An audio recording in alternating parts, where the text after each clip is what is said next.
Good evening. Thank you for letting me come to your lovely school tonight. Just a little bit about myself. I come from Pennsylvania. I have over 35 years of experience in education, both special education and regular education. I've taught everything from preschool through college in pretty much every educational setting that you can imagine. I've written curriculum, evaluated curriculum, trained teachers in both how to teach curriculum and in classroom management. I was an advisor to the Reagan administration, and for a number of years I worked for the United States Department of Education, where my job was to review and evaluate education reform initiatives. So I come to this with kind of a very eclectic background in education and a sort of a long one. So that we're not going to be here all night, we're going to do a little bit of history. As much as possible, you will be seeing original documents so that you can see exactly what the government said or the testing agency said in their own words, so that you can go back and look at the sources. The website is foundedontruth.com. And presentations like this one are available on the website for free. And when you look at it, you can stop and pull up the same documentation that I'm talking about tonight, so you can look at it yourself. So again, the website is foundedontruth.com if you want to go back and verify or look something up. While this has a very long history, so we're not here all night, we're going to start in the 1980s. In the late 1980s, President George Bush the Elder held an education summit with the National Governors Association. The chairman at the time was a man named William Clinton, so you can see you have both D and R. This is an issue that crosses all lines, so you've got both Democrats and Republicans on both sides of this aisle. At this issue is when they both decided they were going to set national education goals, which basically broke local control, where the federal government said they're going to redefine their role from equal opportunity to mandating equal results. And so the federal government changed how it interacted with the schools at that time. When it did that, it used money to do that. There really is no role for the federal government in education. So the way that the federal government gets into the local schools is they use money. In the 1960s, President Johnson was in office, and as part of the war on poverty, they passed what was called the Elementary and Secondary Education Act, ESEA. The bill was 35 pages long, I think. And it was a formula grant. The districts and the states got money based on the poverty figures for the state, and then it broke down into districts and then into school buildings. When the federal government gives money, it gives this much money for this much time. When the time is up, either the program goes away because the money goes away, or the federal government has to pass new legislation to authorize more money to keep the program going. The Elementary and Secondary Education Act has been reauthorized multiple times since the 1960s. One of the most famous reauthorizations was called No Child Left Behind, which was actually the Elementary and Secondary Education Act again.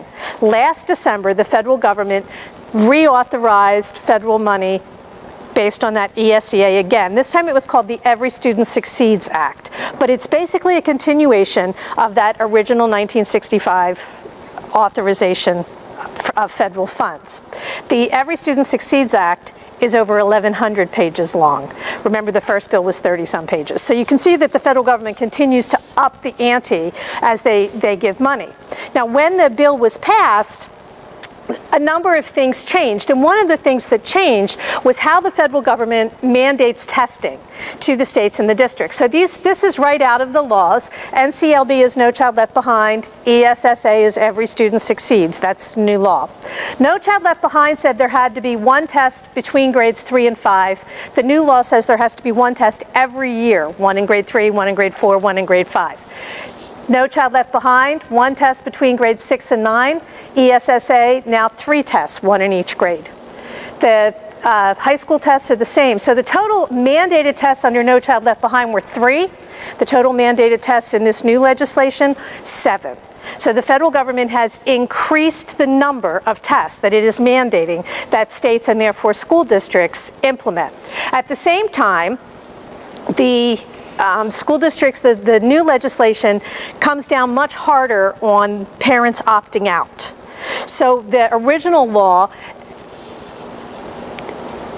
encouraged states and therefore districts to do a 95% participation rate. The reason they went 95% participation is because if you have more than 5% of the kids opting out, it messes up the data collection on the federal end. So it's about data collection, and that 95% number is kind of a magic number. The new legislation says there must be a state law in order for parents to be allowed to opt out. So the federal legislation says they'll honor a state law, but if there isn't one, then the parents, there's an attempt to say the parents cannot opt out. That actually won't hold up in court. The U.S. Supreme Court has ruled more than 12 times that parents are the primary educators, but the federal legislation does attempt to step over it. There is also in this new law that districts are told that they will have penalties if they have more than 5% of the children opting out of the law. Whether they'll be able to make that stick is problematic at best. Last year here in New York, you had, not this year, but in the last academic year, statewide you had more than 20% of the children opt out of the test, and the feds backed down on cutting funding. The legislation actually doesn't, it's a formula grant, it's based on your poverty numbers, so they don't really have the ability to take the money away because it doesn't allow for that. But what they attempt to do in the law is tell the districts, well, we'll use it as a club. So there's a lot of pressure built into the law onto the districts to have the districts be the bad guys, to tell the parents, well, we'll lose money if you don't let your kids take the test. In No Child Left Behind, there were no limits on the amount of tests. The federal legislation limits the amount of time that the district can spend in testing, but they increase the number of federal tests. So here's what we mandate, but now you can use less testing, which has the effect of making the federal tests more critical, more important. The tests that the federal government approves are the ones that become like more central to it. And No Child Left Behind said 100% proficiency. This new law doesn't say 100%, but it does mandate that every district show improvement every year. Eventually that would get you to 100% if you're going to show improvement every year, but it is mandatory improvement in the test results. Now, how do these tests work? Well, there's a number of ways that you can score a test. Most of us are used to what's called a raw score. You remember you took a spelling test, there were 20 points, you got 18 out of 20 correct?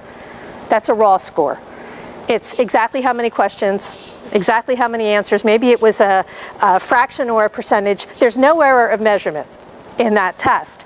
The tests that our kids take don't give you raw scores. They give what's called a scaled score, which means that the testing authority takes the raw score and then uses some formula to convert that raw score into a scaled score, which is kind of a number that doesn't mean anything by itself. It's just a number. So if you don't know what the formula was, and you don't know what the error of measurement in that, like, because when I convert one number to another, if it's not a straight conversion, there's an error of measurement in how that moves over. So if you don't know what those are, you don't really know what the scaled scores mean. So for example, this is the ACT technical manual. The ACT is a test that everybody's familiar with. This is the technical manual, this current. It was 2014 copyright. And their technical manual says that their error of measurement is plus or minus 2. And they're 68% sure of that. So that means that a score of 30 is really a score somewhere between 28 and 32. They're pretty sure. But they're not really sure. They're only 68% sure. So when you are looking at and evaluating, and when state departments of education, for example, give you, well, look at how our scores have improved, if it didn't change by more than 2 points in any direction, it didn't change. So for example, I was in West Virginia, and the folks from Kentucky came up and they were telling us how, I was in front of the joint House and Senate Education Committees, and the folks from the Kentucky Department of Education were telling the committee members how wonderful this program was because their scores had improved over 5 years. So I handed them the standard error of measurement. Their scores changed by 1/10 of a point in a system in which the standard error of measurement is plus or minus 2. And they're not even really sure it's that. So when you look at the scores, it's important to know, well, what am I really looking at? And are these numbers actually real? Validity, because what we're told is the tests have to be valid and reliable. So what do those words mean? Because they actually mean something when you talk about testing and when you talk about measurement. Validity means this measures what I say it measures and nothing else. Reliability means I get the same number over and over and over again. How does that work? So every morning I get up and I get on my bathroom scale. And every morning my bathroom scale says 110. And I love my bathroom scale. And then I go to the doctor's and I get on his scale. And it doesn't say 110. My bathroom scale was reliable. It said the same number every day. It wasn't valid because the number was wrong. And you know how you know when your bathroom scale battery is bad? Because like one day it says 110 and the next day it says 320, and you're pretty sure you didn't gain 200 pounds in one night? The bathroom scale is no longer reliable. So you can be valid. I measure what I say I'm measuring accurately. Reliable. I get the same number over and over and over again. These tests are supposed to be both. In fact, they are neither. One of the things that happens when children walk into the testing situation is you have no idea what that child brings to the table that day. You don't know if they're sick. You don't know if their dog died last night, or if there was a fire up the street and they were up watching the ambulances go back and forth, or they're in the middle of a huge family upheaval. They just found out that grandmom has a terminal illness or their parents are getting divorced. So when you look at that score, there's no way to know what does that score mean. For any given child, does that score mean they can or cannot do math, or is that score measuring the fact that their dog died last night and they're 7, and so they're not really able to think about anything else? In any big testing population, about 10% of the kids, you're going to have that variable. But as the socioeconomic level of the children goes down, that extraneous factor goes up. Because children who live in poverty are more likely to have something that interferes with the measuring factor. You are more likely, for children living in poverty, that they didn't get a good night's sleep, they didn't get breakfast, they do have an undiagnosed illness, there is upheaval in the home or the neighborhood. Right here in your state of New York, a teacher from Rochester a couple of years ago stood up and talked about how one of her little ones saw her mother shot on the front porch of her home in a drive-by drug shooting. Did you think that test score was going to measure anything other than trauma? But the problem is you don't know which kids those are. When you look at that score, you have no idea for any given child what did it measure that day. Now, is that just me saying it? No. This is it's from the National Research Council. It's a federal think tank. It's a document on incentives and test-based accountability, and here's where it came from. And what they said was, test scores will differ from one occasion to another, even when there's been no change in the test taker's proficiency, because of differences in the interaction with the test questions, because of the child themselves, because of the context of the test. So you should think of these test results as estimates and not as the truth. But yet in this system, we treat those test results as if they're absolute truth. And we tie things like teacher evaluation to them, or whether a kid has to go into additional services, or in some states whether they can be promoted past 3rd grade or 5th grade, or whether they can graduate. But yet, not the truth. They're not the only ones. This is the technical, if you go to the national assessment, which is a congressionally mandated test, this is their technical side of the website, and they will tell you that you should use caution against interpreting these results in a causal sense, because student performance is affected by socioeconomic and other educational factors. So you should not interpret these as gospel. But this system requires us to interpret these scores as gospel, when we know that that in fact is not true. What you hear is that we have a crisis in education because in international assessments, American students score 17th, bottom 3rd. So these folks, this is an article from USA Today, these researchers from Columbia said, well, wait a minute. Finland does really, really well in these tests, but Finland doesn't test all of their children. The testing cohort in Finland, the poverty rate of the children tested was less than 5%. So what they did was they took American districts and they pulled out any district with a poverty rate of more than 20%, which is still really tilted in Finland's favor, 20-5. Not only did we do well, we came out first. Because we're testing poverty. We're scoring poverty. New York Department of Education actually mapped it. This is right from your own Department of Education. And this is the ELA scores. The little red dots are the poverty level and how many kids were, and the line is the achievement level. Do you notice that they match? The correlation is 0.35. This is supposed to be an extraneous factor, and yet a third of the score, that's a simplistic way of putting it, but are related to poverty. The same is true with math. It's a little lower of a correlation, but again, we're measuring poverty, not achievement. And if we tie teacher evaluation to that, which we do, and which the federal government wants us to continue to do, then what happens is teachers in poor districts will not keep their jobs. So they will be replaced. But these are poor districts.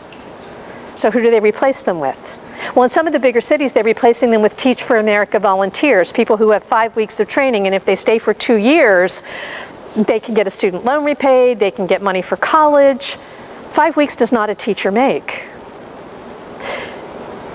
Those folks, or we replace them with the least experienced teachers because you don't have to pay. They're the cheapest ones. But when those kids take the next test, you're still testing poverty.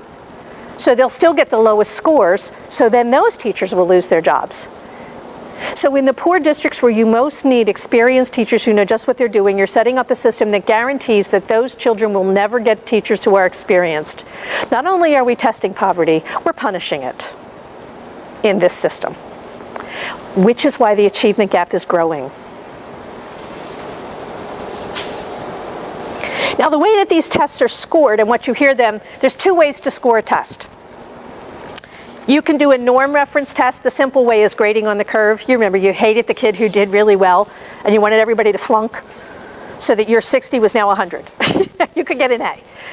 Criterion referenced. There's a right answer and a wrong answer. Your spelling test was a criterion reference test. If everybody got all the words correct, everybody got 100. If nobody got the words correct, nobody got 100. You are measured against whatever the test taker says is good enough, and it doesn't matter what anybody else does.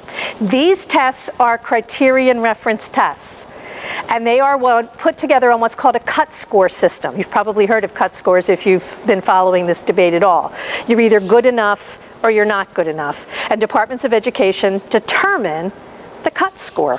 It's like, in football, you make the cut. So you don't get, in these tests that come back, you don't get raw numbers. Your kids, they might get a 1, a 2, a 3, or a 4. They're proficient, they're not proficient, all based on a cut score. Well, is the cut score accurate? Here's the primer on setting cut scores from the Educational Testing Service.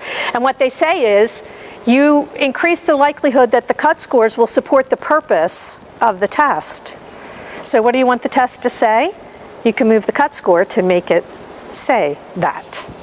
In fact, what they say is all procedures for cut scores require the application of judgments. There's no objective methods for a cut score.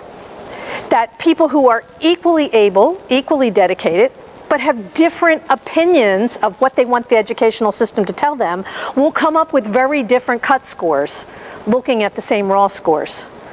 But you don't ever get to see the raw scores in these tests. You only get to see the cut scores. Their final conclusion in their technical manual was that it is impossible to prove that a cut score is correct. Well, how does that work? The SATs, this is a study out of Princeton University. It surfaced because in California, in Los Angeles, and San Francisco, kids were taking SAT prep classes, and a lot of the kids were Asian Americans. And the counselors said, we need to tell you that there's a problem with the SAT scores with you that you didn't know about.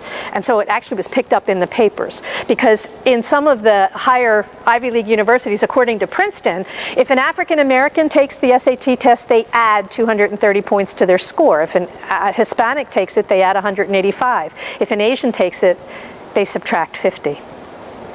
Because the goal was, according to the articles, to increase diversity in the admissions processes in these schools, and so they manipulated the SAT scores in order to enable that to happen. Now, you may think that's a good idea or a bad idea, and I don't really care. The point is, you probably didn't know they were doing it, did you? No.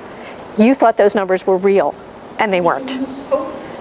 Who is doing this, adding and subtracting? Some of the elite universities were so that the SAT scores that were reported, and the study is, you can look it up, it's out of Princeton, it's called The Opportunity Cost of Admission at Elite Universities. It's the admissions officers that decide this.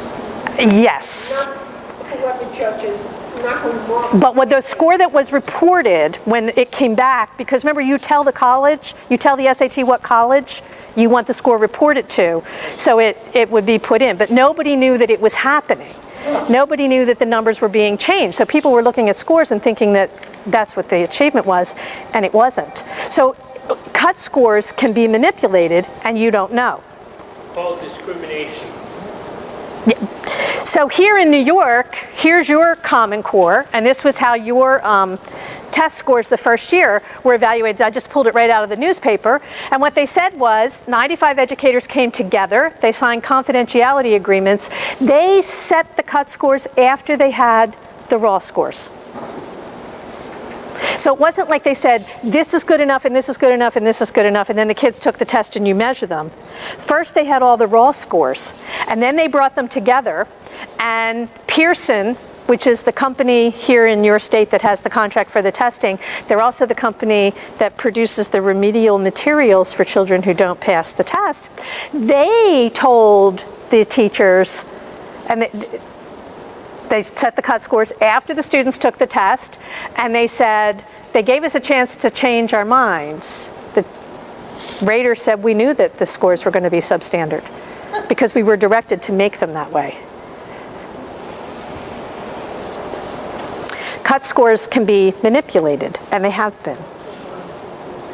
This is the park when you take the test. So when you take the test, there's scoring, and then there's administration.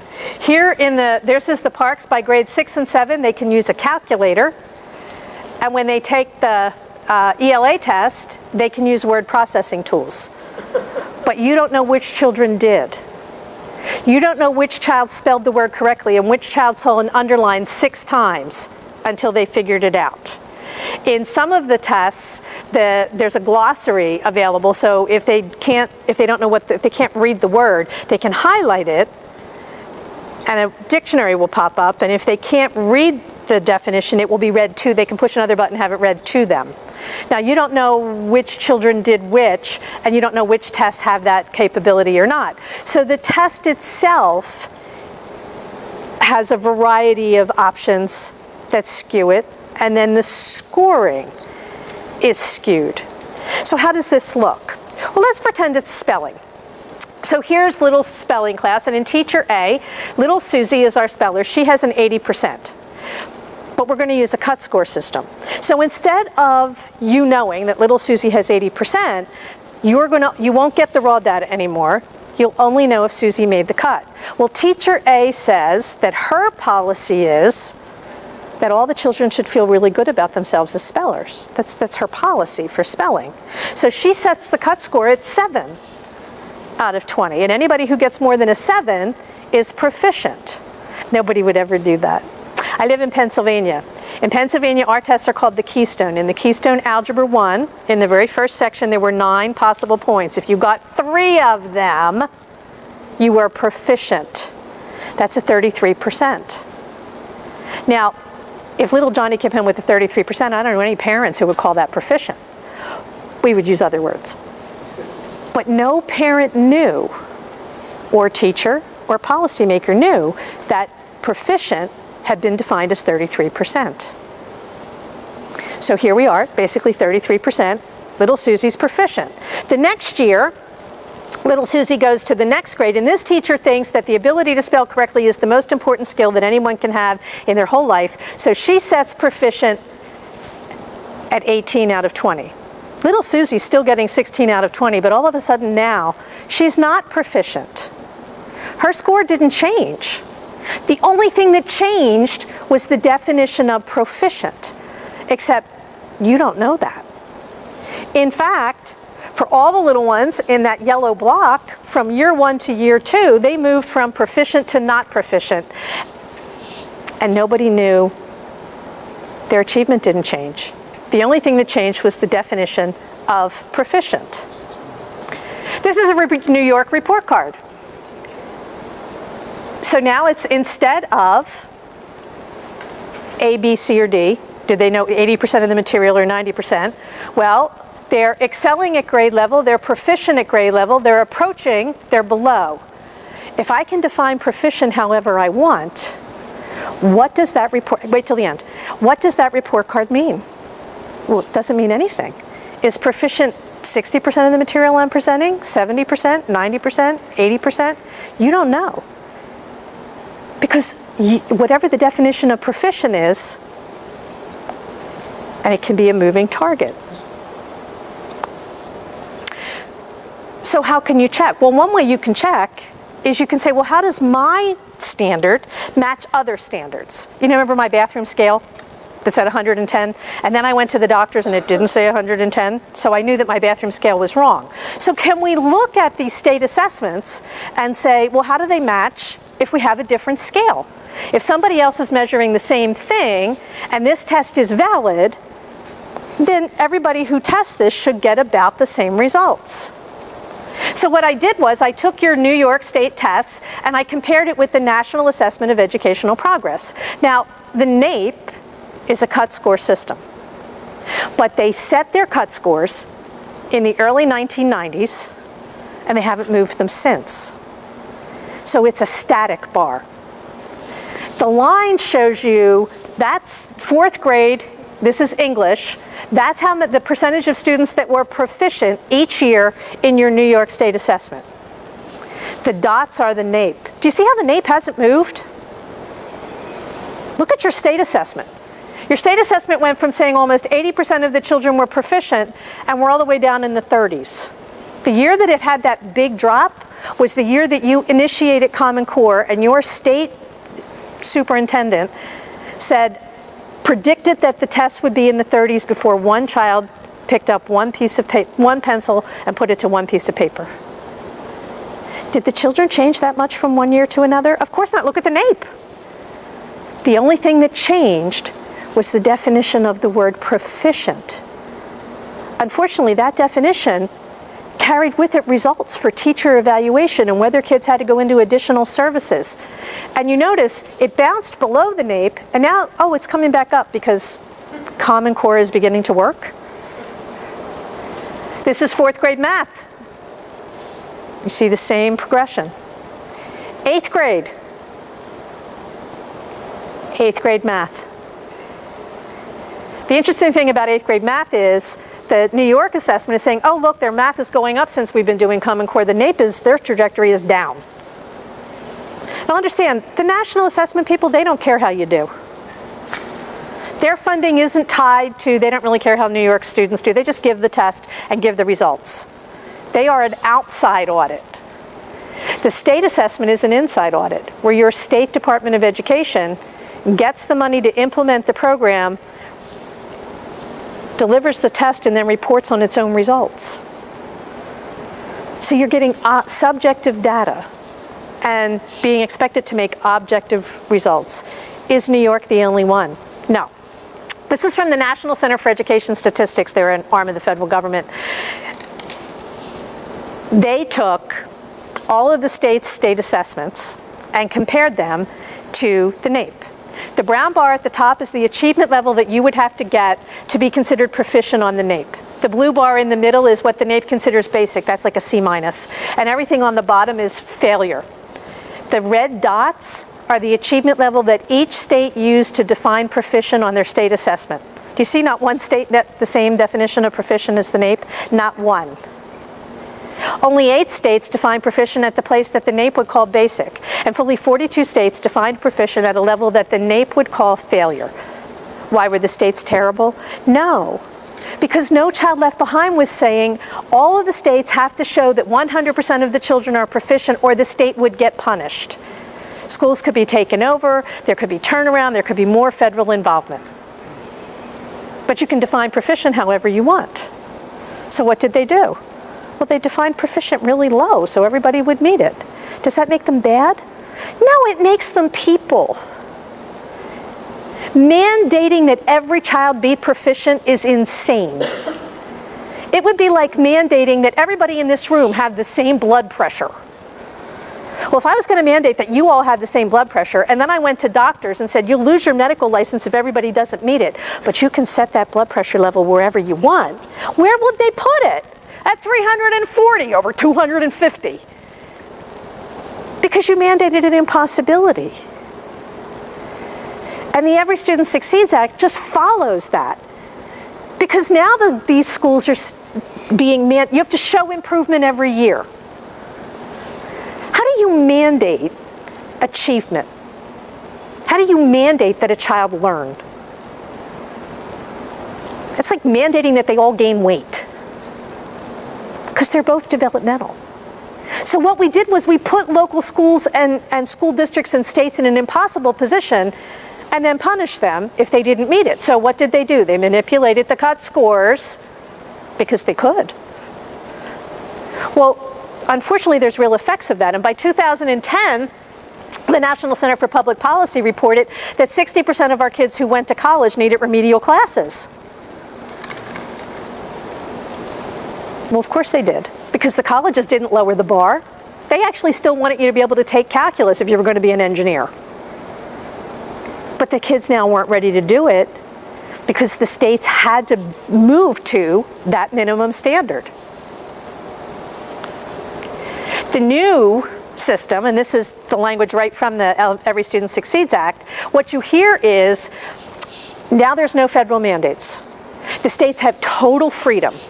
The state plan has to comply with 11 different federal mandates. Those are all the little blue things, those are all federal laws. Your state plan has to comply with 11 different federal sets of laws. And when you put it together, the Secretary of Education can come back and say, we don't think your state complied. And your state can appeal that to the same Secretary of Education who said, I didn't think that you complied. Do it again. There's no way past that Secretary of Education unless your state chooses to sue the federal government, which most states are actually not going to do. So the Secretary of Education has enormous control over how your state builds the plan and therefore how your school districts implement the plan. If you look at the system, and again, this is right from the federal law, the arrow at the top says that the states are not allowed to assess personal or family beliefs and attitudes or anything that would be considered in the affective domain.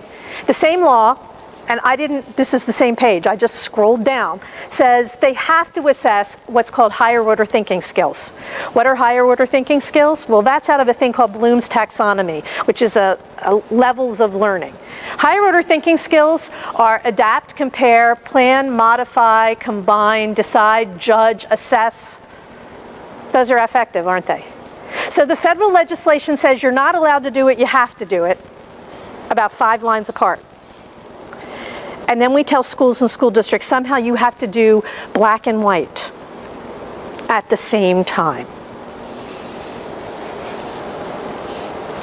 The federal legislation says that the schools, you do academic proficiency and you can use computer adaptive tests. Computer adaptive tests are tests that change in real time while the child is taking the test. And New York is using computer adaptive tests. That means that your answer to question 1 determines what you see in question 2. So you and you and you can be in the same classroom, take 3 totally different tests, except nobody knows that. Then what does proficient mean? So If you took 3 totally different tests. so I could get the same score as him, but be a lot smarter than him. Possibly. So what we don't know, because the testing companies haven't yet shared, is what does that mean? Does that mean you have to get a certain number at least grade level? Do you have to have more correct at a lower level? All of those things are internal, which again means that you don't know what the test is testing. You don't know what questions the child is being asked.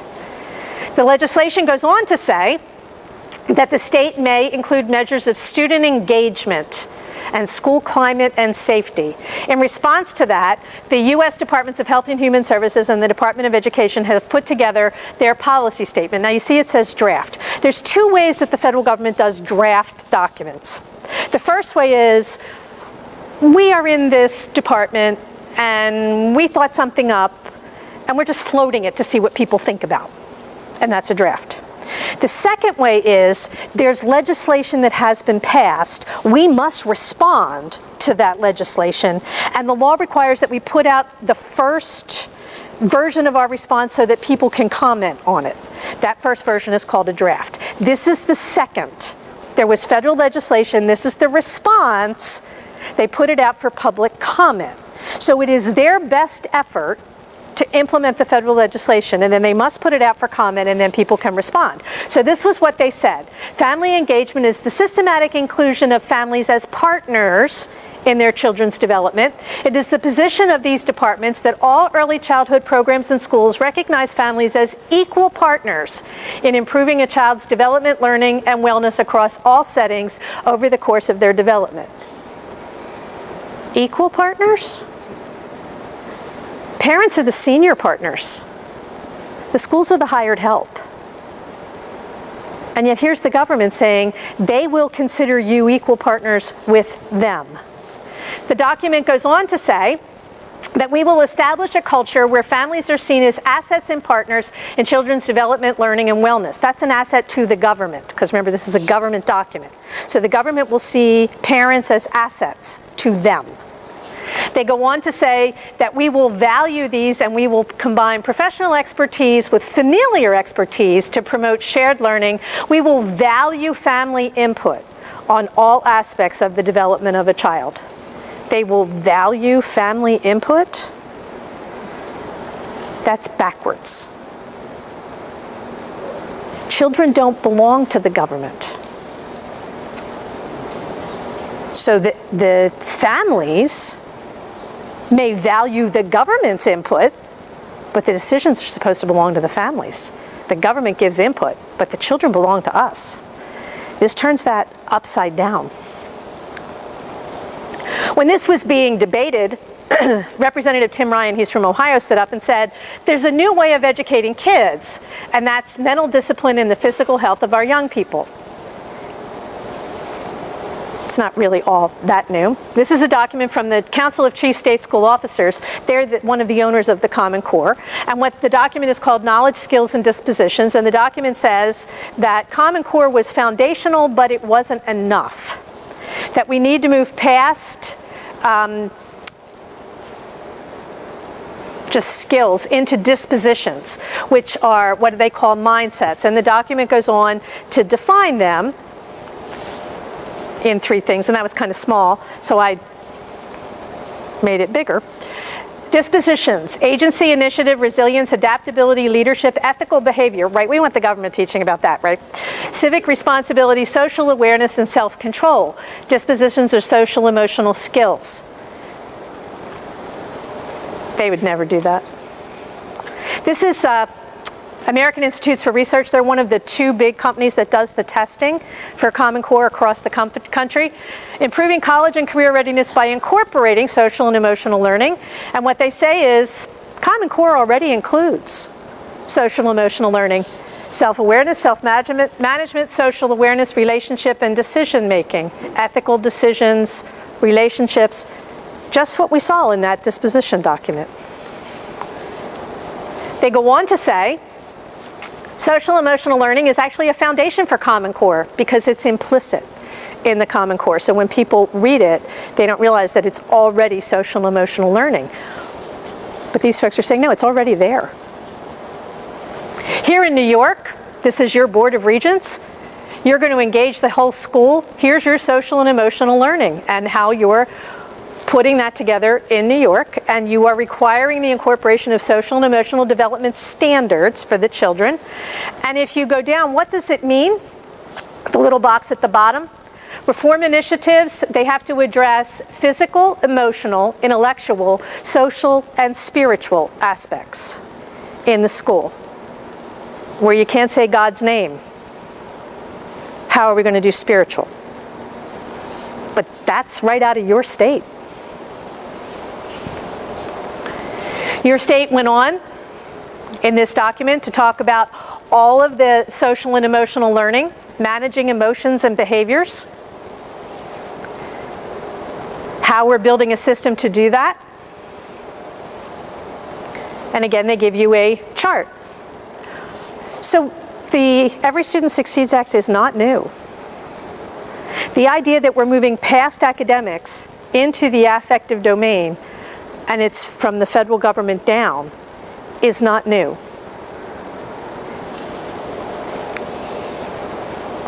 They would never do that. They have done it. I live in the state of Pennsylvania. Pennsylvania was we were the incubator state for testing in the affective domain. It was called the Educational Quality Assessment, or the EQA. It was, if you look at the bottom, what they were testing for was what was called minimum positive attitudes. This is actually the EQA. It was federally funded.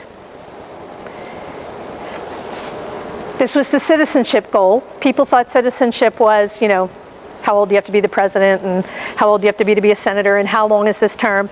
It says objectives in the factual domain were not considered. They tested for locus of control. Were you self-motivated or externally motivated? Was the psychological notion of threshold. I would do this behavior if. I would avoid a negative behavior. So the sample question was, there was a group called the Midnight Marauders. They went out, and this is actually right out of the documents, that they went out and vandalized. I would join the group if my best friend were in the group. My mom would catch me. I knew I wouldn't get in trouble. And then it was scored.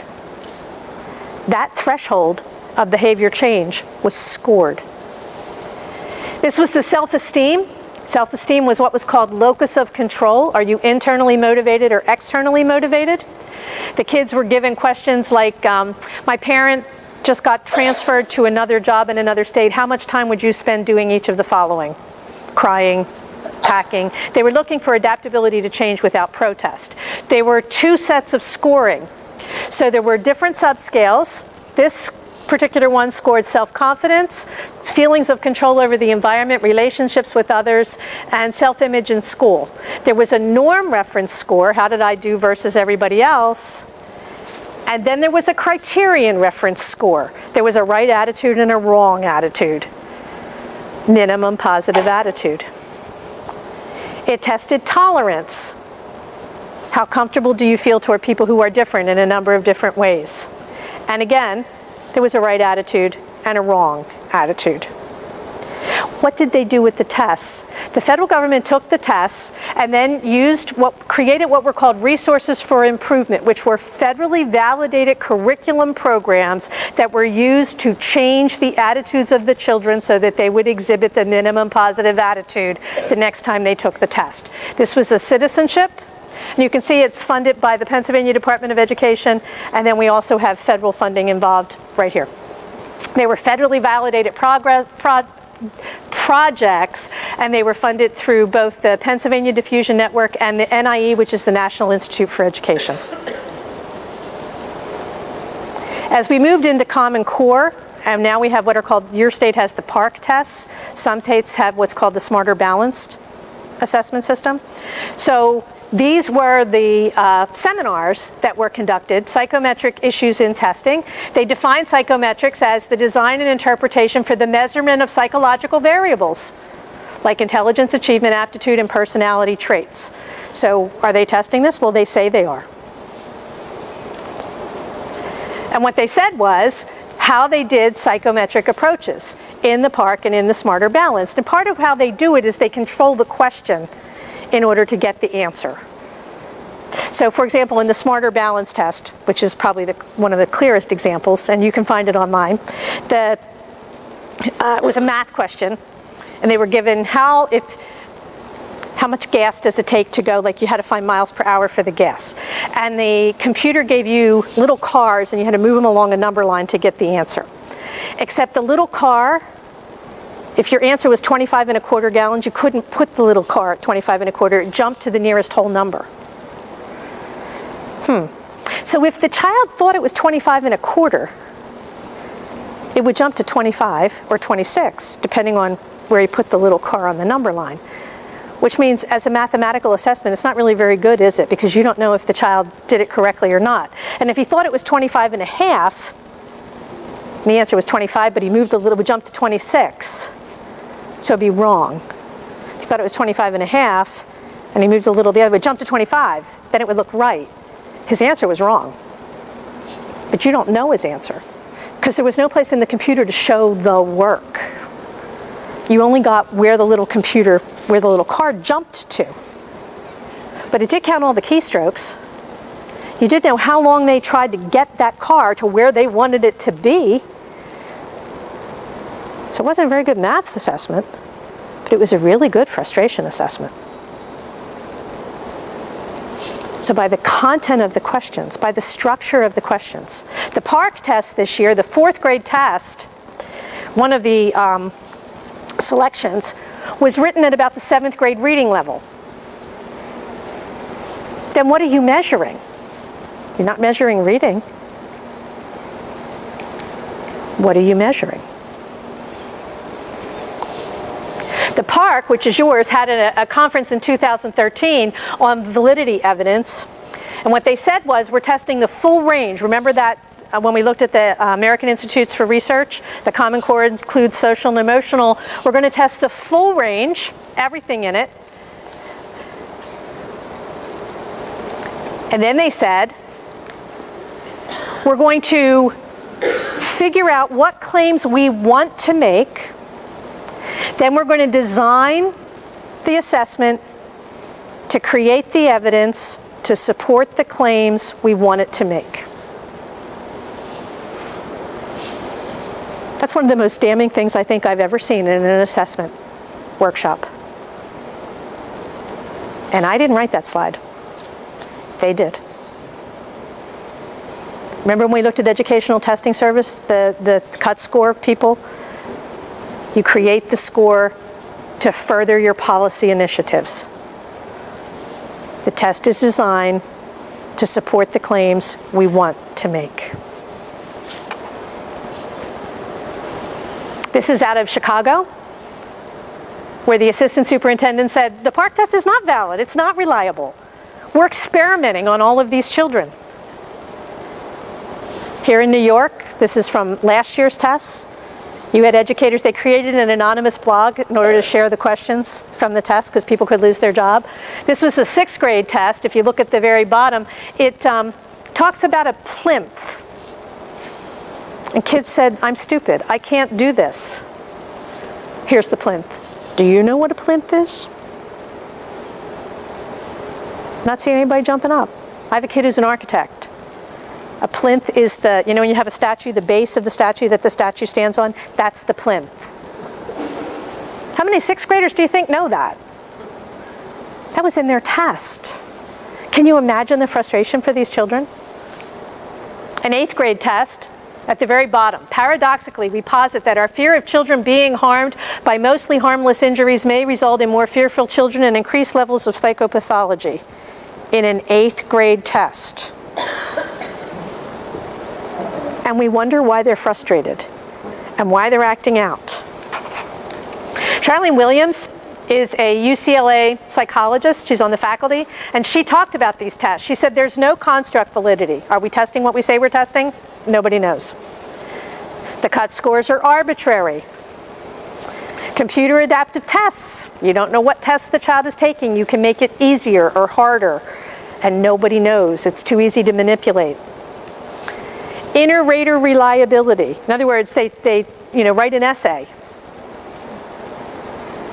And somebody's scoring it. And they have to score so many a minute. And they advertise for them on Craigslist for these raters. Well, how do you know the kid who scored your kid's test was Lucy Lenient or Mary Martinet? You have no way of knowing. Did you ever watch the Olympics and the figure skating? 10 judges watch the same athlete do the same performance at the same time and give it 10 different scores. And yet we run these tests through with people who have minimal training, and now that result is treated as if it's gospel truth. You don't know if it was at the beginning of the day or the end of the day. I've graded many, many papers. I can tell you, when you grade essays, whoever's graded at the beginning of the day doesn't get the same scale as the people at the end of the day. And if you had a glass of wine, it's a lot different between the beginning and the end. But when it's a real classroom, a kid can come back and ask you a question. We treat these as if they're gospel truth. They're not. And because the tests are secret, every time somebody tries to talk about what's in the test or why there's a problem, Pearson or AIR jumps up and says, they're copyrighted, you can't tell anybody what's in that test.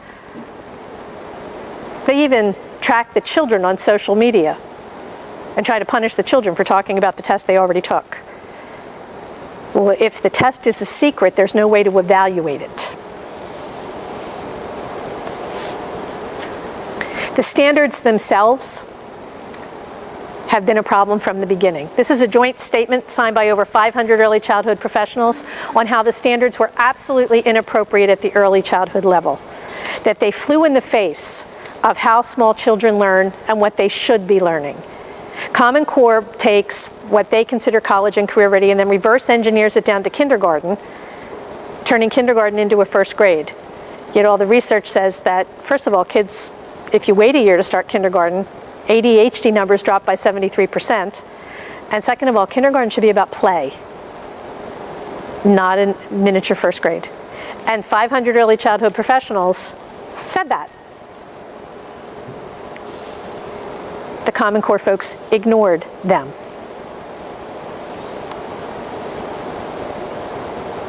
Here in New York, Mary Calamia is a state. She's licensed here in New York. She testified in front of your Senate Education Committee, and she talked about she didn't know anything about Common Core, and she said all of a sudden she started getting calls from school districts. Kids were cutting themselves. Kids were hurting themselves. Kids were refusing to go to school. They were saying they're stupid. They were saying the tests were too hard, and they were responding to that. She said, you're asking kids to do something they're biologically not able to do. They're not ready for the kinds of things the Common Core standards demand at that early age. Unfortunately, they also aren't able to evaluate the fact that the standards themselves are flawed. So they internalize the failure and say, I'm stupid. If you teach a kid they're stupid before they're 10, they believe it for the rest of their life. She said all of the teaching kids to persuade, little ones can't persuade. Because in order for me to persuade you, I have to actually be able to see things through your eyes to be able to talk to you about that. But small children are egocentric. They can't see things through other eyes. So the only thing that they move to fear, which is the limbic system. Did you know that this year the number of kindergarten insult suspensions has gone up dramatically across the whole country? Maybe we should be asking why. The math standards were under fire even before they were finished. William McCallum, who was one of the writers, attended a national conference of math educators, and they complained about the standards. And he told them, well, don't worry, they won't be too high, especially in comparison with other countries. Trevor Packer, who was the senior vice president of the College Board, told the American Association of School Superintendents, Common Core leaves calculus out, that it slows the math progression down so you can't get to calculus. The National Center for Education and the Economy, which is a federal think tank, and Mark Tucker is one of the advisors, both to the US DOE and to some state departments of education. His organization put out a document called, What Does It Mean to be College and Work Ready? It means being ready to go to a community college, middle school math, Algebra 1 by the end of your sophomore year in high school. Because the document says most community colleges start with Algebra 1, so you don't need to teach Algebra 2 in high school to get to Algebra 1 in college. He admits that those standards are very low. Well, is that a good idea? I mean, if it's a good idea, then we should do it. The U.S. Department of Education actually does study education issues. In the late 1990s, they came up with a document called Answers in the Toolbox. And what they found was that if you get beyond Algebra 2 in high school, you more than double your odds of getting a college degree. That study became part of an Auburn University meta-analysis, which they looked at 25 years of research to see if they could come up with trends. And what they found was that if kids get to calculus in high school, they are 28 times, I didn't say percent, I said 28 times, that's 2,800%, more likely not just to finish a degree, but to be a high achiever in college, regardless of your race, your socioeconomic status, the high school that you went to, or the major that you took, because the skills of higher math translate. Thinking in a straight line, breaking a problem down, persevering through the whole process.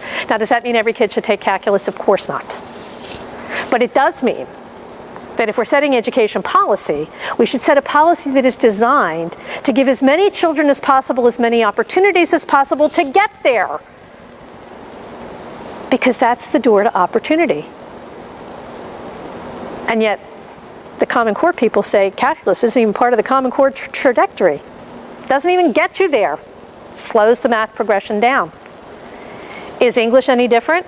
This is a Common Core 12th grade English book. I picked this one because it's Pearson, which is the largest publishing house. The very first thing that they tell the kids, this is the senior book, is that all the selections in the book are available in audio format online, and there's an audio summary. It's like an audio Cliff Notes. So the first thing we tell 17-year-olds is you don't have to read any of the words in the book. I was in Tennessee, and a teacher said, well, no teacher would ever do that. And I looked at her and said, so you've never taught 17-year-olds, right?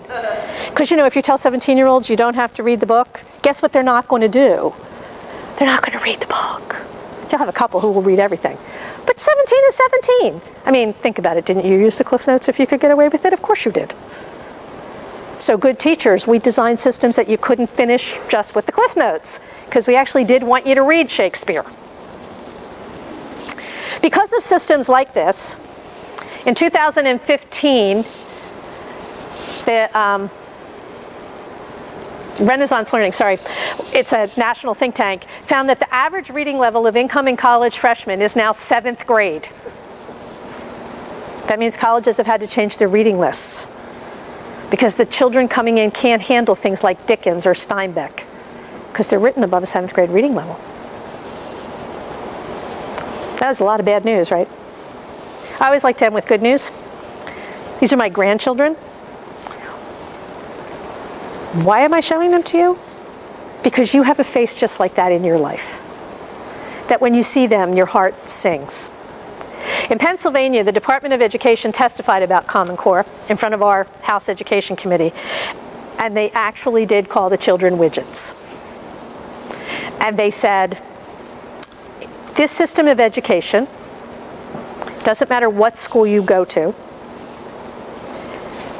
If, for example, you go to a McDonald's in City A and get a hamburger, and then you go to a McDonald's in City B and get a hamburger, it's the same quality hamburger. So no matter where the schools are, shouldn't they produce the same quality student? That'd be kind of nice. Does anybody think the hamburger is the client of McDonald's?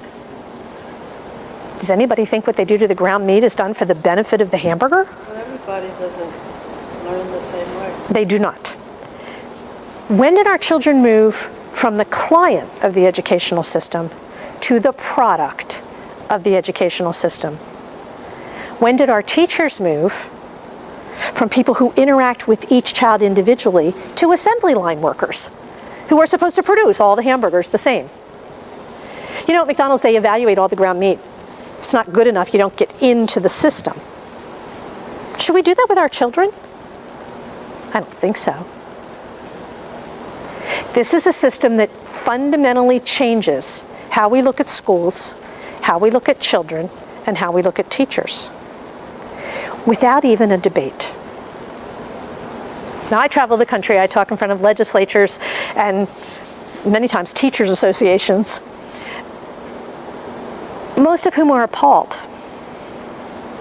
but they don't really know what to do. I get asked, are we going to win? Can we change this? Yeah, it's not the first time the federal government tried to take over education, and they lost the last time.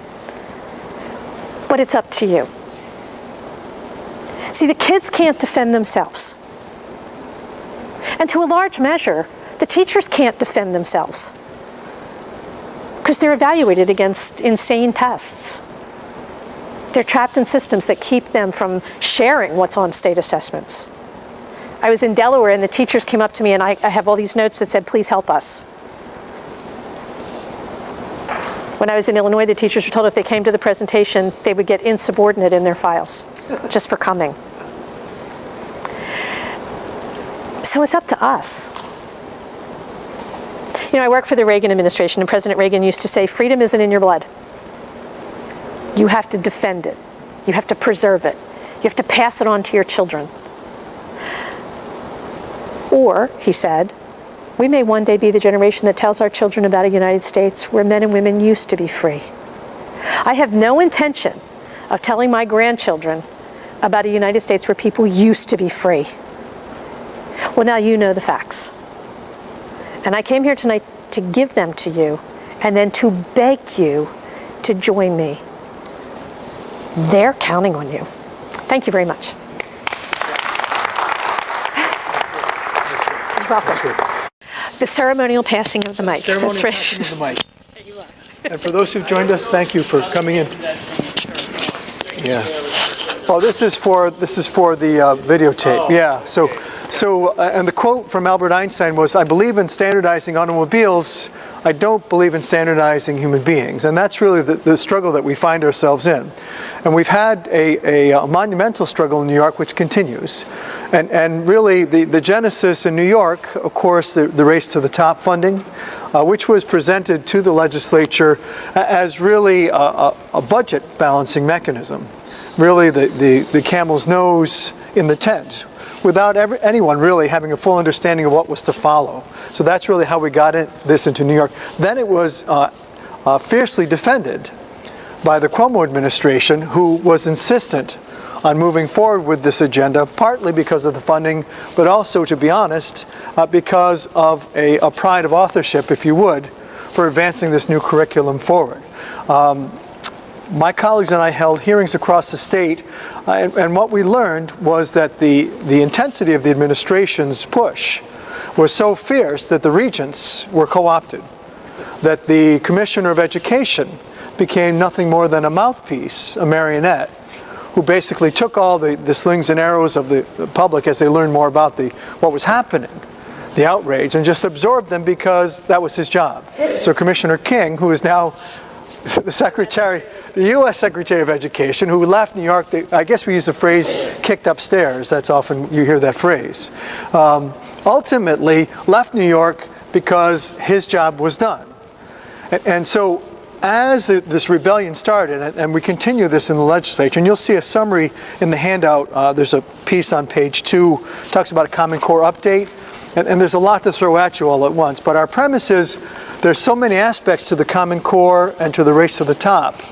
The content, the appropriateness of questions, the testing, the sharing of data to third-party vendors. That there were 400 points of data at one point that were being asked to be shared. Intrusive on individuals going to these third-party vendors so they could then take their product and market it more effectively and make better use of their maximize their sales, if you would. So in New York, we continue to address critical issues. One is the content appropriateness of testing, the frequency of testing, the questions, the linking of questions and testing methodology to teacher evaluations. Those are in the process.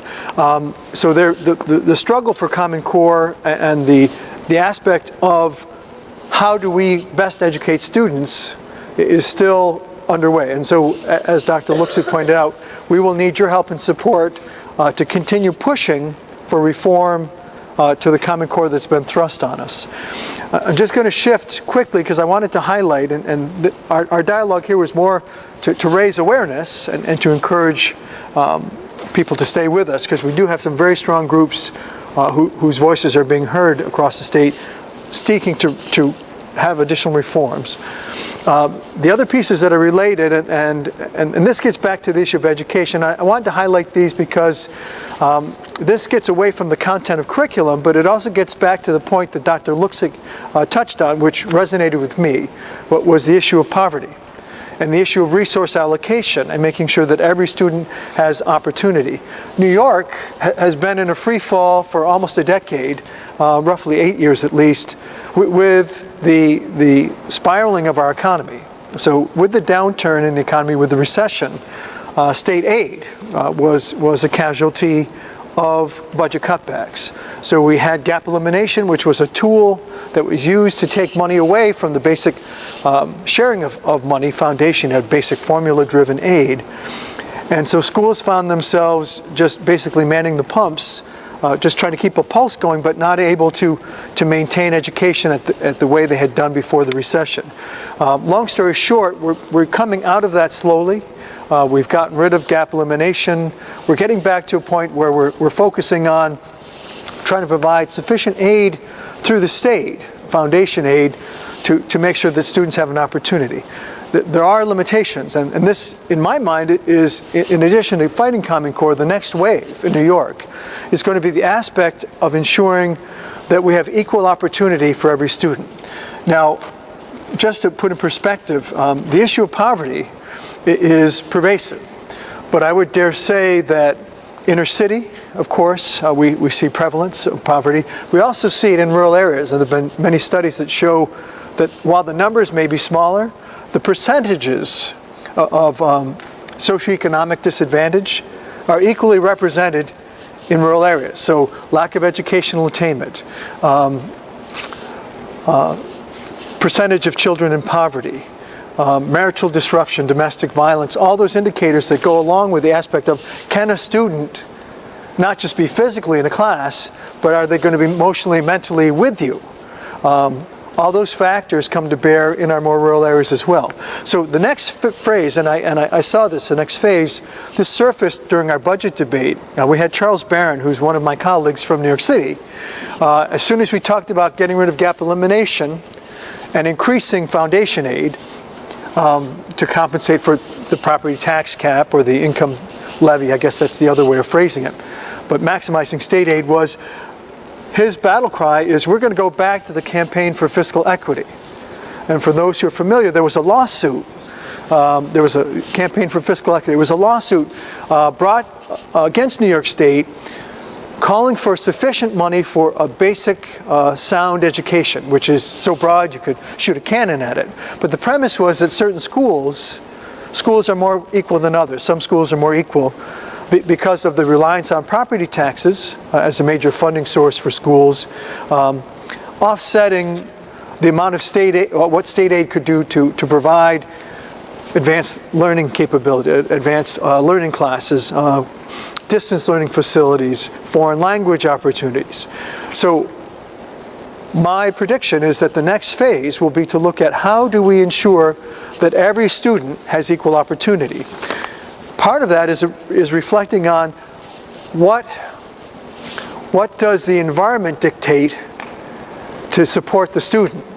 So I'm just going to draw your attention quickly, and our goal here tonight is just to kind of raise awareness on where we're heading with education policy and some of the challenges. I put a spreadsheet together. I had a colleague, neighbor of mine, send me a letter, and then followed by a phone call saying, I heard that spending in X school district is through the roof, per pupil spending. And so I went to state data. I looked at the spending for the districts within the 102nd. You'll see a spreadsheet here, a little kind of an analysis that talks about how much money is being spent per school, per pupil, to provide this basic sound education. The challenge will be, one, what are the parameters? What's contributing to that expense? Why are some schools more expensive than others? The other part of the equation is, are they getting the same opportunity regardless of the amount of money that's being spent? Are they still getting that basic sound education? So if you look at this spreadsheet, and I'll just draw your attention to put a couple things in front of you. First, the national average is it still somewhere around 12,000 or so? So national average for spending per pupil is somewhere around $12,000. New York's average, last I knew, was about 19,000, somewhere around there, give or take a few, all right? If you look at this spreadsheet, and these are for the 102nd Assembly District, we'll start with Saugerties, for example. So if we look at Saugerties, about 2/3 down the spreadsheet, you'll see 2015 spending per pupil was right around the state average, around $22,000, okay? So that makes sense. You have a little larger school district, which has a relatively healthy tax base and sufficient state aid to keep that spending per pupil somewhere within the state average. Now, if you were to look a little bit above that, go to up to Onteora, which is just about 3 up above, you'll see that the per pupil spending is an incredibly high $37,000, almost $38,000 per student. A little bit higher at Hunter-Tannersville, $38,000. You'll see these higher than average. Wyndham, Ashland, Jewett, towards the bottom of the page, just above Worcester, $37,853. And so, to me, as we talk about funding, it's been made clear to me that the foundation aid formula one is skewed.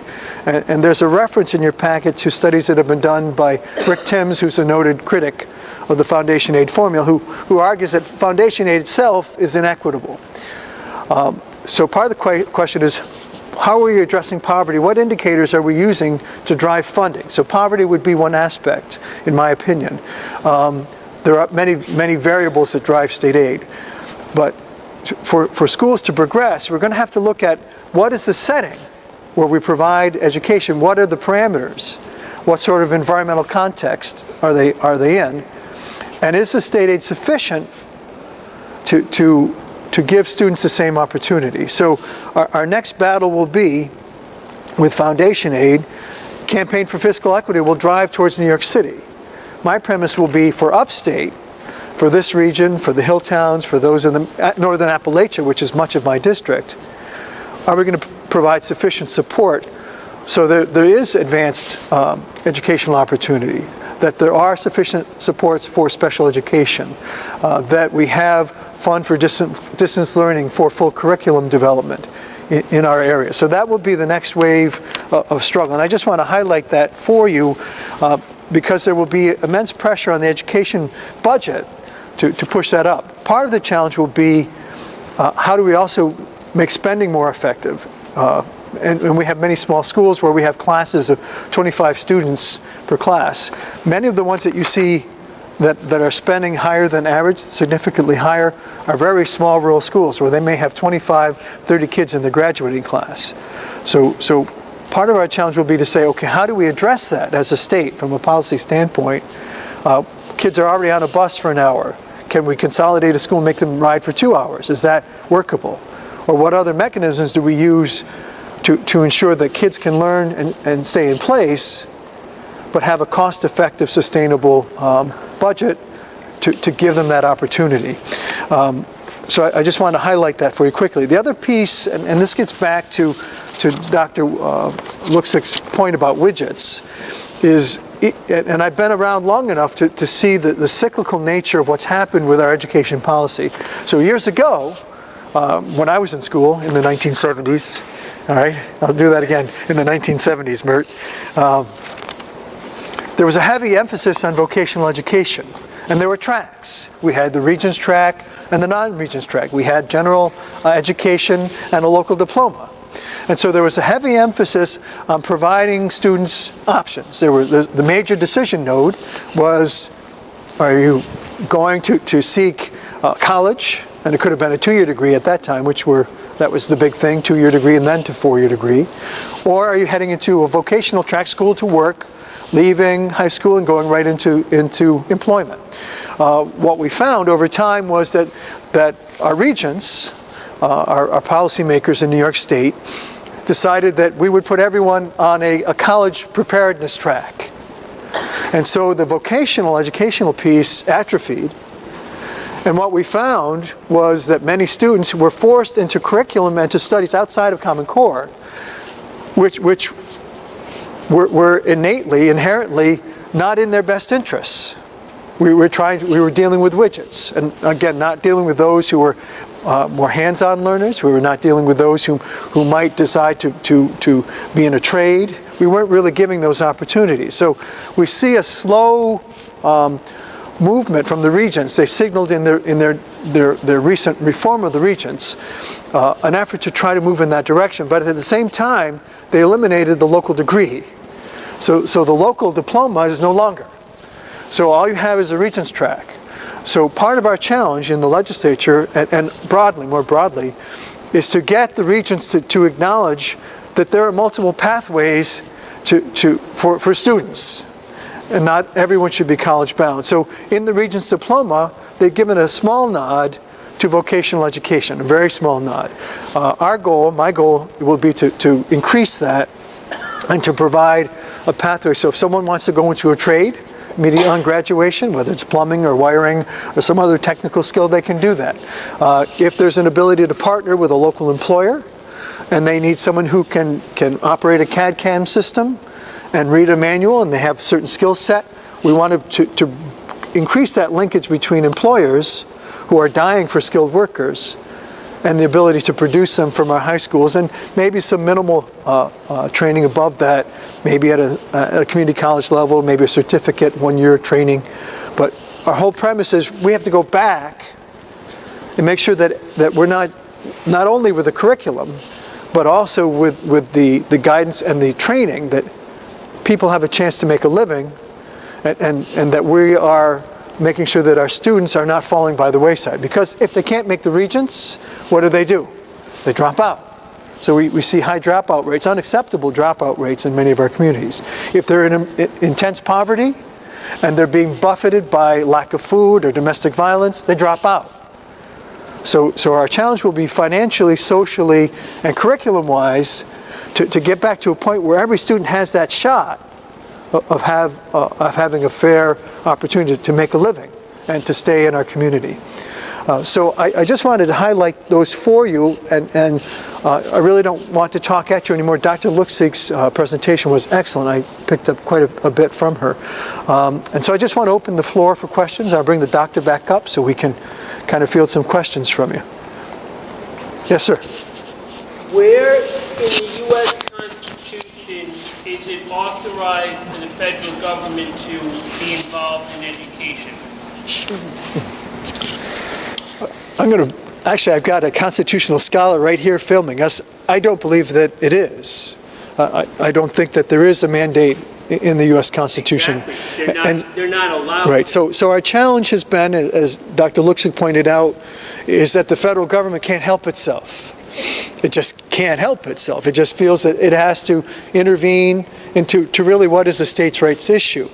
And so our challenge in New York is to free ourselves from the race to the top. And what they do, and you saw this, I didn't want to bring this up, but you even saw this with policy, school policy, where they will threaten financial sanction, loss of federal aid, to push schools in the direction that they want. So we're even seeing that with social policy. There was I won't get into the depth of that, there's a whole other issue, but you see them using the dollars to try to bully school states into submission. Right, and even financially. Emlyn, we were talking about the other day that the U.S. Department of Education, in response to the Every Student Succeeds Act, just promulgated regulations attempting to, they're going to dictate how you do your equitable funding at your state level. They're going to dictate. And so if you go in the congressional record, Lamar Alexander, who is the principal author of Every ESSA, actually there's a speech where he's saying to them, no, you're specifically forbidden from doing this. And you wrote regulations that are exactly the opposite of what you were told to do, and you're attempting to threaten states and districts. So it's social policy, it's financial policy. The US DOE really never saw a mandate they didn't like, so they keep trying to tromp away, and they use money as the hook. Yes, ma'am. I think we're forgetting the massive differences in the in states like Mississippi and New York or Massachusetts or Vermont, and I think that might be one reason why the federal government tried to have something that was more equal for all states and tried to have common, that the kids should be learning on the same level to some degree. I mean, when you're talking about Mississippi and Alabama and places like that, I mean, one really needs some kind of federal bullying to get them into shape on more than just education. As they need for integration, the same way. Yeah, but it didn't work. Remember that the aid to education started with the Sputnik, response to Sputnik. Yeah, it was. And it was understood it was a national defense issue, and it is a national defense. But federal bullying didn't work. No Child Left Behind was federal bullying at its finest. And in fact, it didn't work.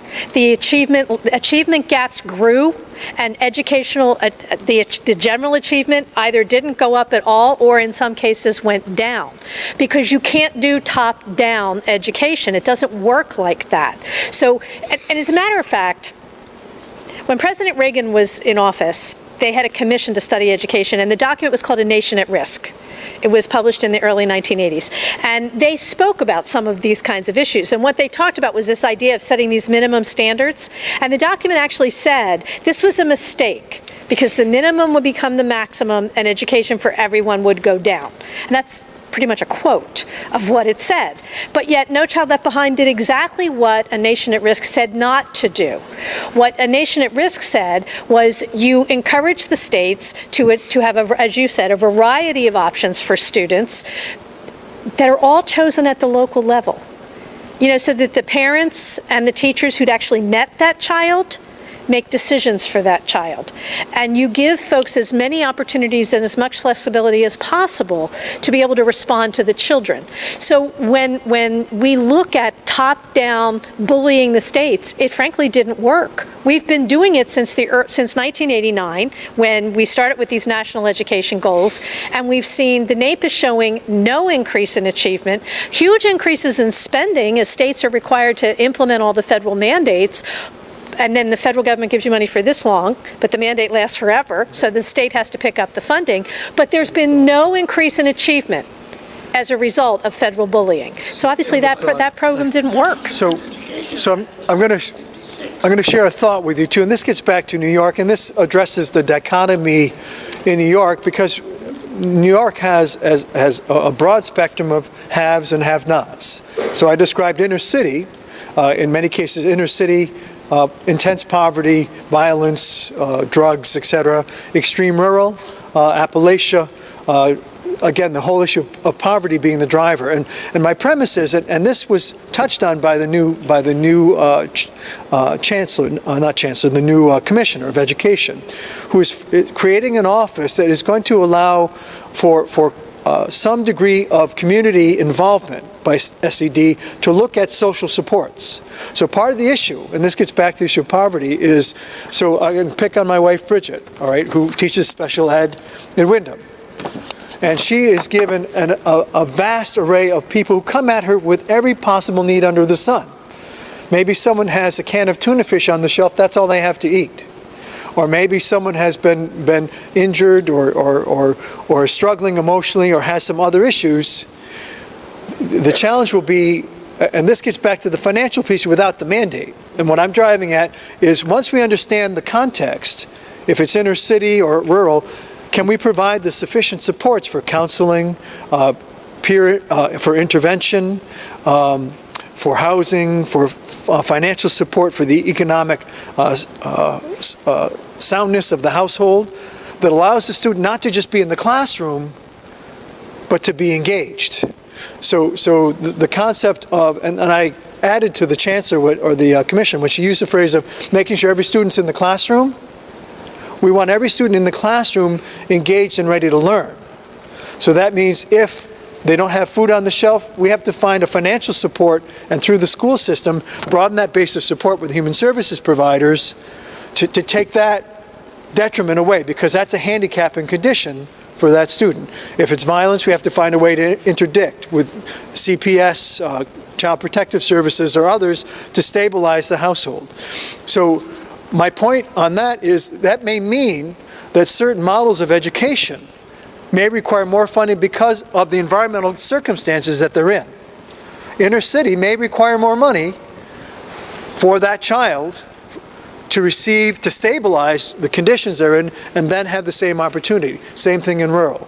So, and that's why I highlighted the spreadsheet with the cost. It may cost more in a rural area, in certain rural areas, than the state average. So we can't put them in this cookie cutter mode, call them widgets, use the same unit pricing index, to drive education, which we do now. It's X number of dollars per student. It may have to be a function of what is the situation that they're in, and can we wrap funding and supports to ensure that student is there not just physically, but mentally, emotionally as well.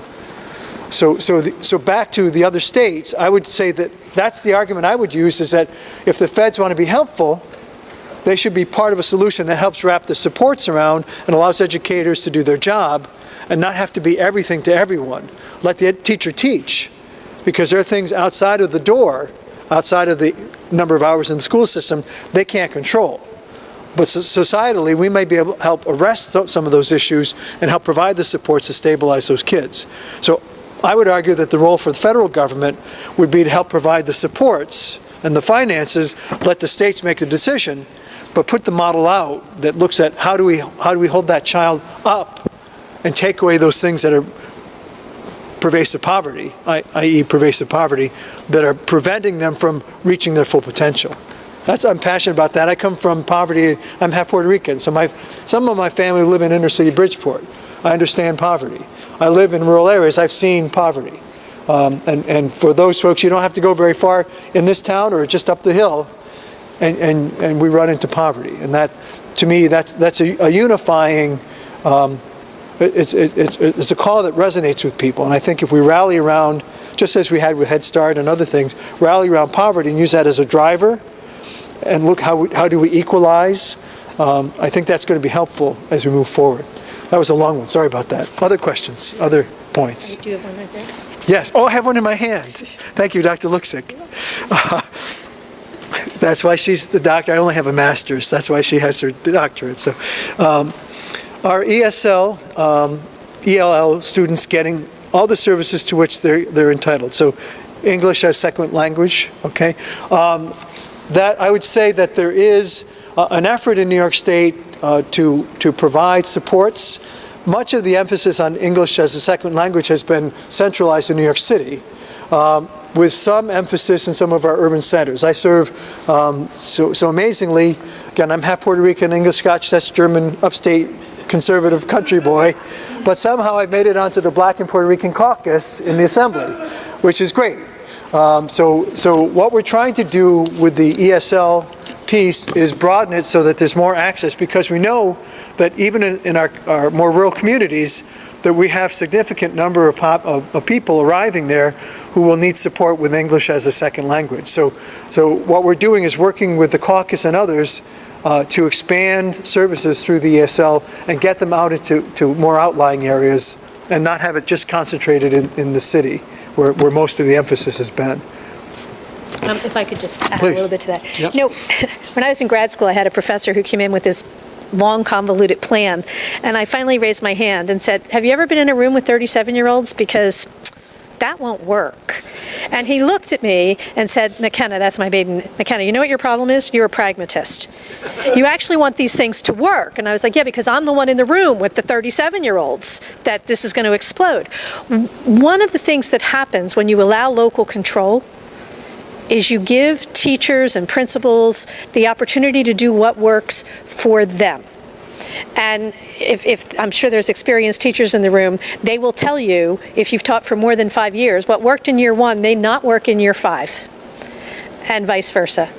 And when you attempt to do top-down mandates, what you did was you removed from the teacher the ability to respond to the needs of his or her students. When you have true local control, then the teacher can do what works for those children, and the district can do what works for those children. And the accountability is, did it work? Not did you fill in the blanks, not did you honor the structure of the program, but did the children succeed? And one of the sad things about this whole top-down system is that so many times when we see programs that work, the response of the system is to shut down that program because it flew in the face of what the system wanted. So you're all familiar with, I'm sure you've seen the movie about Jaime Escalante, the teacher he was in California out of Los Angeles that took Hispanic students and they all passed the calc test. He was hounded out of that district. They made a movie about it. He eventually lost his job because they hounded him out. But he did something that worked. When you actually allow local control, you know, most of us who became teachers did it because we actually cared about kids. We wanted to make a difference and we want to do a good job. And so when you free teachers to interact the way they know they're supposed to, they're very creative. And they do good jobs. And what we're doing with these top-down systems is we're tying the hands of the people who are in the classrooms. Why? Would you do that to every doctor? Everybody who sees the doctor has to have exactly the same program? Of course not. Well, then why are we doing it to teachers? So these top-down kinds of systems, they don't work because they can't work. What would work is actual local control, where the people who actually met that child can respond to the needs of that child. Online, if you look, you'll see something that's called the Apple Plan, was something many of my colleagues and I put together in response to Common Core to get to some of those critical issues. So if you have a chance to look online, that'll be there. So some other questions. Anything else folks want to highlight or bring up? Yeah, they are. Yes, sir. I just want to belabor the obvious that the student's attitude is the most important thing. If they are not inclined to learn, they won't learn. And if they are inclined to learn, they will. And no amount of money or whatever is going to change that. Now, your job is to divvy up the loop, so to speak. Your job is to argue about funding and set policy, that's fine. But down in this school tomorrow morning, the attitude of the students is going to matter a lot more. Yeah, so the goal will be, and when you say divvy up the loop, to me, I'm more interested in are we providing an environment where every student is engaged? Are we providing an environment where students are passionate about coming to school and passionate about improving themselves? So to me, the financial piece is secondary and is really a function of if we can provide the environment, what does it take to provide the environment, and what are the things that may limit that individual from having that passion? If you're in pervasive poverty, I'll go back to that model. If you don't have enough food to eat, and you're going to go back to a home that's violent, you're not going to be too worried about what you do in the school. You're going to be thinking about what happens when you get home. So the challenge is how do we take, and this is just my, I'll go back to I guess it was a cowardly line, if I were king of the forest. If I could dictate or prescribe, I think that's the better thing, or recommend an environment. I'll go to recommend. Okay. Thank you. I won't dictate. Recommend an environment. I would want one where every student comes in hungry to learn, where every student has the ability to pursue different pathways to their future and has different paths they can pursue with their education, and where the teachers have the ability to have a broad plan but also have room to experiment and room to try different things and room to recognize that every individual is different and that what may work for Joe may not work for Sally. And I think you see that in our family. So the question is, how do we translate that into a meaningful framework that lays out the school structure, the school funding, the requirements, but then translates back to the student so that they, again, as I say, are passionate and want to be here and want to learn. So to me, the funding piece is secondary to what's needed to get that environment to be the best environment possible, and that we're all struggling to find that. I think that's an ongoing battle right now. Yes, ma'am. Kathy Cepeda. I want to thank Assemblyman Lopez for his constant standing up for our children. We had many of these bookmarks and bumper stickers made. And 3 years ago, there was an assembly bill that you helped, co-sponsor. We continue to have grassroots people all throughout 62 counties of New York State run because they're just sick and tired of not being represented. Good taxpayers' dollars are going into a system that we see based on Dr. Lux's presentation is fundamentally flawed. It will never work. And we want our children to have a leg up, and this closes the doors on them. All of our state senators have not signed on to the new full repeal bill, which again, Assemblyman Lopez has sponsored. A 05142 is the new bill, but not a single state senator has signed on. But in the past we had it, so I just want to encourage you, for the sake of this young girl and all the children of New York, to get involved and to understand more about this legislation and push it back. It's not going to work, and we know why. So thank you, Assemblyman Lopez, Thank for you. being constant. We were very fortunate to have Kathy and Dr. Luxick here and have you folks join us.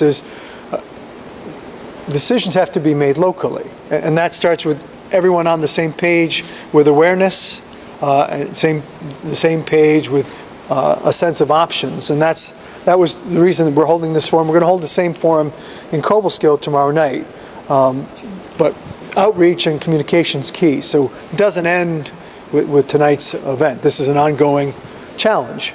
Other questions, other issues? Yes, sir. As a principal here, there's certainly a lot of dynamics to it. And the presentation was outstanding. Yes. I'm sitting back here reflecting on the struggles we've had with implementation. What I would say is, I don't think we should throw everything. The Common Core standards themselves are standards. The implementation and the rollout is flawed. There's no doubt about it. There's a lot of testing.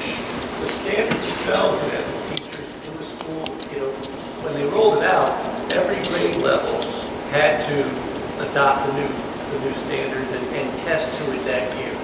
That was problematic. That was a big problem. If the rollout occurred from elementary and moved its way up, I think we might have seen some different results.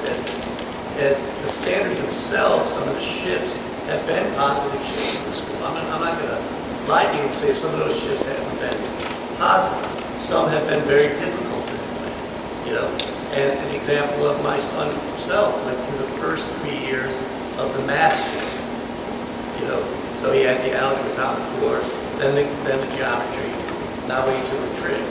That's been very difficult, and we're going to see a drop right now of our honors students 9 year better just from the results of those tests, because typically those kids under the old regents would have gone and had their, they would have had their 95, 97, 98, and they're down in the 80s.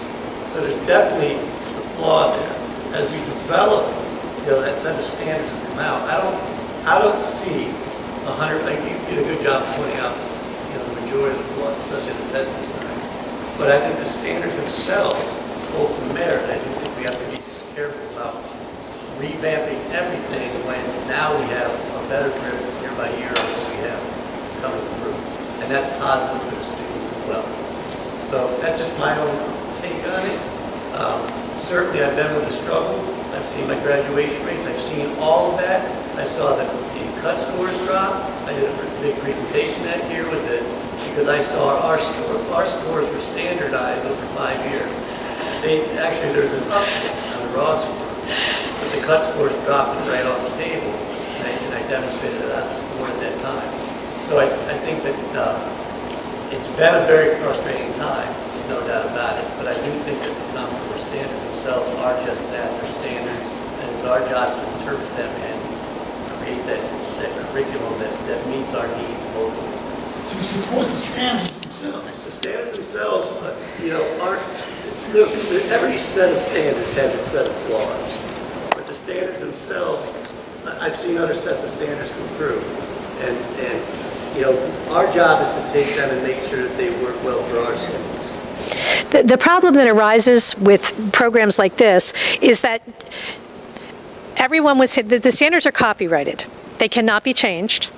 States can add 15%, but you can't drop any. You can't change any. So if a school says, we like standards 1, 3, and 5, but we don't like 2, 4, and 6, you're stuck. You can't move it around.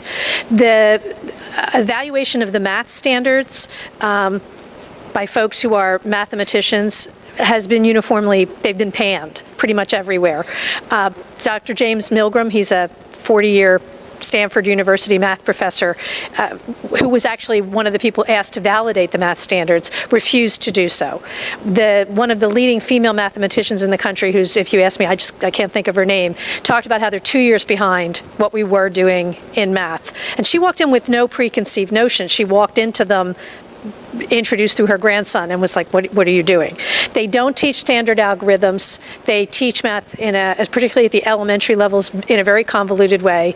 They've been panned by over 500 early childhood professionals. The early childhood standards have been considered really age inappropriate pretty much by everybody who's looked at them, including the 3 past presidents of the National Association for the Education of Young Children, which is the foremost authority on early childhood education. And there are 3 past presidents, including David Elkind, who, if you go to college and study child development, you probably read his book, and he's come out against the standards, in large measure because they're standardizing children, which you can't do, especially at the earliest levels.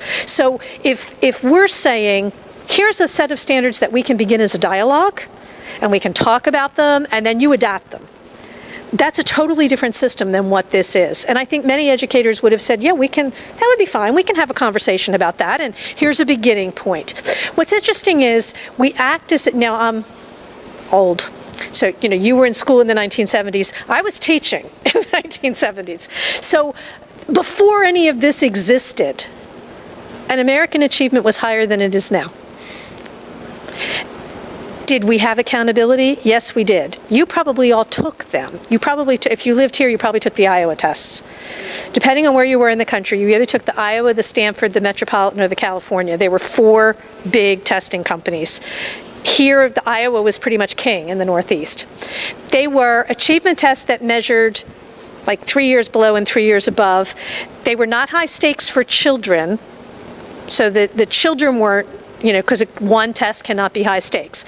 And the way that teachers were evaluated, and I know because I was one of them, was, okay, if you're teaching 4th grade and the middle of your 4th grade class is operating at the 4th grade level, you're doing a good job. There's kids above and kids below, and you got like a 3-year average because some classes are really good and some classes are a little slower. That's just the way it works. They weren't high stakes for children. Teachers were told if your middle is the middle, understanding there's going to be kids above and kids below. And those children, the names of those children will vary from subject to subject. So the math kids that are above will be Johnny and Susie, but they may not be the English kids who are above.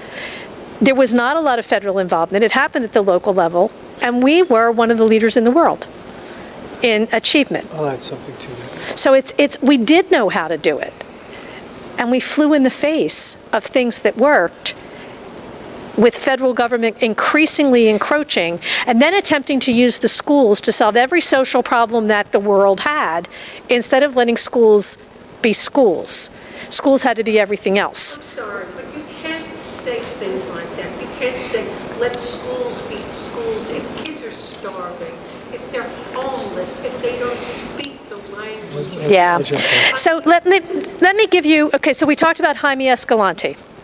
Lower kids. In New Jersey, Joe Clark was a principal who came in and said, I'm going to clean out my schools. It is not the same to say children need and deserve the supports that they need. That is totally different than saying the school has to solve every problem in society. Those are 2 different sentences. And what we did was, instead of saying, we're going to give kids the support, as Assemblyman Lopez talked about, so they get into the classroom with the things they need, instead it was the school's going to supply everything. So we spent less time on academics and more time on other things.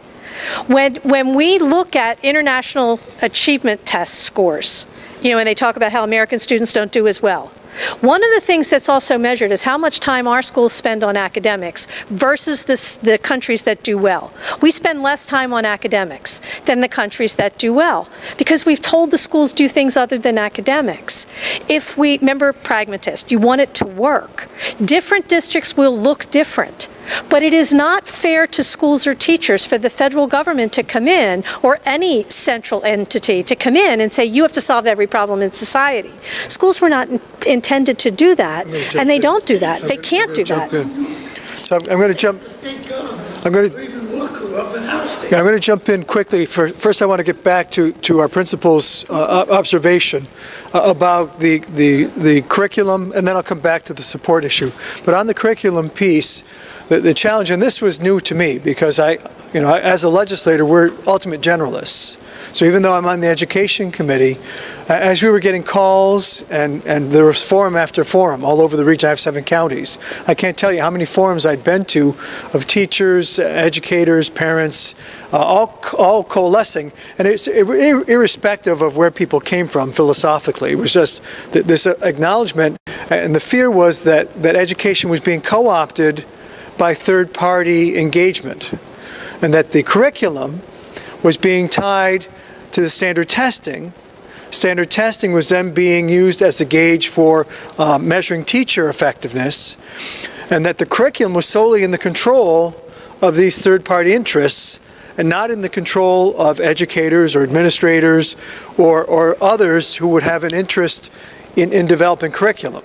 So as you look at the New York response, and again, if you have a chance, type New York State Assembly /Apple plan, you'll see a series of recommendations we've made, which may not necessarily roll back Common Core, but outside of full repeal, do look for ways to make sure that content is age appropriate, that data collection and data information dissemination is appropriate and not going to third-party interests, that the testing results are brought back to the students, so students understand and teachers understand that what the test was, what the answer should have been, and can bring that back because there's not a proprietary interest saying, no, you can't have our questions, and bring it back to your students so that they can understand where they were weaker and need to progress.